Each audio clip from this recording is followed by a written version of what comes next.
कि एक आर्टिकल है कि 90 दिन में इलेक्शन कराने हैं। दूसरा आर्टिकल ये कहता है कि हल्का बंदियां पहले करनी है। प्रोग्राम बस बहुत हो गया में गुफ्तगू के दौरान कमर जमान कायरा का कहना था कि मरदमशुमारी के बाद के अमल को कम से कम वक्त में मुकम्मल किया जाए। इलेक्शन कमीशन को चाहिए कि 4 माह का काम 3 माह में करे। जिस दिन हल्का बंदियां हो जाए, इलेक्शन कमीशन उसी दिन इलेक्शन का ऐलान करे। सब जमातों को इत्तेहाद करने का हक है।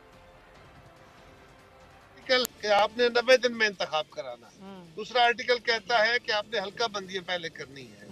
मर्दमशुमारी के अमल को मिनिमम पॉसिबल टाइम में मुकम्मल किया जाए। यानी उसके लिए अगर 4 माह की मुद्दत दरकार है तो बजाय इसके कि 4 माह ही किया जाए, इलेक्शन कमीशन को कोशिश करनी चाहिए, पॉसिबल कोशिश कि वो जो टाइम है वो स्क्वीज होके को 3 महीने में आ जाए, जो कि पॉसिबल हो पाए। जिस दिन हल्का बंदी हो जाए, फाइनलिटी इख्तियार करे, उसी दिन इलेक्शन का ऐलान हो जाए। जमातों को इत्तेहाद करने का हक होता है। इंशाल्लाह उनके इरादे उनके दिलों में ही रह जाएंगे। और सिंध में निगरान वजीर आला कौन? ऊंट